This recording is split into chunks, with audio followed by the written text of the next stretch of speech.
किसी देश में समुद्र के किनारे टिटिरी नाम के दो पक्षियों का जोड़ा रहता था। किसी समय मादा पक्षी का गर्भधारण हुआ था। वह अपने प्रसव के समय अंडा देने के लिए उनको एक सुरक्षित स्थान की जरूरत थी। तभी मादा पक्षी ने नर पक्षी से कहा कि मेरे लिए एक अच्छी जगह तलाश करो जिससे मैं अंडे दूं तो मेरे अंडे सुरक्षित रह सकें। नर पक्षी ने कहा कि यह समुद्र किनारा कितना अच्छा है, इससे और बेहतर जगह कहाँ हो सकता है। उसके ये कहने पर मादा पक्षी को गुस्सा आ गया और कहा कि यहाँ पूर्णिमा के समय ज्वार आते हैं जो हमारे घोंसलों सहित अंडे को बहा ले जाएंगी। यह सुनते ही नर पक्षी हंसने लगा और कहा, नहीं, हमारे अंडे को कुछ नहीं होगा, यह समुद्र हमारे अंडे को कुछ नहीं कर सकता। यह सब बात समुद्र सुन रहा था और घमंडवश सोचने लगा कि इतना सा छोटा पक्षी मेरे जैसे विशाल समुद्र को डरता भी नहीं और कहता है कि मैं कुछ नहीं कर सकता, अब इसके सारे अंडे को खा जाऊंगा या तो इसके बच्चे को निगल जाऊंगा, तभी इसको मेरे शक्ति का आभास होगा कि मैं इस संसार में कितना बड़ा शक्तिशाली हूँ। उसके बाद पक्षी अपने घोंसलों को उसी समुद्र के किनारे बनाए और मादा पक्षी उसमें अंडे देने लगी। रोज वह एक एक अंडे देती रही। कुछ दिन बाद अंडे में से छोटा छोटा सा नन्हा चिड़िया निकला और चूं चूं करके रोने लगे। उनको भूख भी लग रही थी। तभी दोनों पक्षी नर और मादा अपने और अपने बच्चों के लिए खाने की तलाश में उन बच्चों को घोंसलों में ही छोड़कर कहीं चले गए। इसी पल का इंतजार वह समुद्र कर रहा था। अब उसने सोचा कि यही सही समय है उनके बच्चों को निगलने में। वह समुद्र अपनी विशाल लहरें तैयार की, इतना बड़ा कि उसमें बड़ा से बड़ा हाथी भी आसानी से बह जाए। अपनी विशाल सी लहरें लेकर तेज गति से उस पक्षियों के बच्चों की ओर आए और अपने साथ बहा ले गई।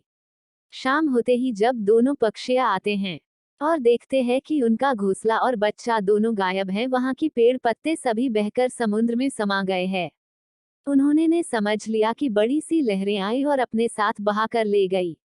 वह मादा पक्षी नर पक्षी को गुस्से में आकर बहुत सुनाने लगी, अरे मूर्ख, तुम्हें कहा था कि यहाँ पर घोंसला नहीं बनाएंगे, कहीं सुरक्षित जगह में बनाएंगे, मगर तुमने मेरी एक बात भी नहीं सुनी। मेरा बच्चा लाकर दो कहीं से, नहीं तो मैं मर जाऊंगी। यह सुनकर नर पक्षी भी गुस्से में आ गया। यह समुद्र का इतना घमंड कि मेरे बच्चे को निगल गया, इसका घमंड तो तोड़ना ही पड़ेगा। उसने कुछ उपाय सोचा और कहा, मैं इस समुद्र के पानी को ही अपने चोंच से पीकर सुखा दूंगा। यह कहते सुन मादा पक्षी उसे और सुनाने लगी कि क्या बकवास कह रहे हो तुम, इतना छोटे से इस समुद्र को सुखाने की बात करते हो, तुम्हें शर्म नहीं आती। यह सुन नर पक्षी अपने सारे साथियों जैसे कौवा, मोर, सारस, बगुला, तोता आदि को बुलाकर कहा कि मेरी मदद करो, इस पानी को सुखाने में इसने हमारे बच्चों को निगल गया। वे सारे पक्षियां हंसने लगे और बोले कि क्या पागल हो गए हो, इस समुद्र के पानी को सुखाने की बात करते हो जिसमें गंगा यमुना जैसे बड़े बड़े नदियां बहती है। वह पक्षी बहुत निराश हुआ मगर अपना विश्वास नहीं टूटने दिया। उसके डेक को देख सभी पक्षी को दया आ गई और कहने लगे, उदास मत हो, हम कुछ करते हैं। वे सारे पक्षी एक साथ पक्षियों के राजा विष्णु वाहन गरुड़ के पास गए। पक्षियां अपनी सारी बात गरुड़ को बताई। ठीक उसी समय विष्णु का दूत वहां पर आया था, भगवान विष्णु का वाहन के लिए, मगर गरुड़ ने जाने से साफ साफ मना कर दिया विष्णु दूत को और कहा, जाइए और कह दीजिए भगवान विष्णु से कि उनका निवास स्थान समुद्र ने हमारे एक पक्षी भाई के बच्चों को निगल लिया है, अगर वापस नहीं करेगा तो हम सब उसी समुद्र में अपनी प्राण त्याग देंगे। यह सुनकर विष्णु दूत विष्णु के पास पहुंचते हैं और सारी बात बताते हैं। उसके बाद स्वयं भगवान विष्णु गरुड़ के पास जाते हैं। उनको देखकर गरुड़ और सारे पक्षी उनको प्रणाम करते हैं और अपनी दुखद घटना सुनाते हैं और कहते हैं, हे भगवान, वह अभिमानी समुद्र आज मेरा बच्चा निगला है, कल किसी और पक्षी भाई का। ऐसे में तो हम सब पक्षी भाई का विनाश निश्चित है। तभी भगवान विष्णु सभी को विश्वास दिलाते हैं कि अगर यह समुद्र ऐसे घमंडी है तो मैं उसको सबक सिखाऊंगा, आपके बच्चों को वापस लाऊंगा। यह कहकर भगवान विष्णु के साथ सभी पक्षी उस समुद्र के किनारे पहुंच गए जहां पक्षियों के बच्चों को निगल गया था। पहुंचते ही भगवान विष्णु अपने अग्न्यस्त्र निकालते हैं और कहते हैं, हे समुद्र, तुमने पक्षियों का बच्चा निगला है, उसे तुरंत वापस करो, नहीं तो मैं अपने इस बाण से तुम्हारे समुद्र के पानी को सुखा दूंगा। यह सुन समुद्र झट से प्रकट हो गए और उनसे क्षमा याचना करने लगे, हे भगवान, मुझे क्षमा कर दे, मैं अहंकारवश इस पक्षी के बच्चों को निगल गया था।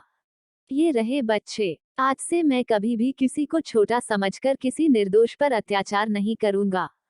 यह कहकर समुद्र समा गया और भगवान भी अपने लोक चले गए।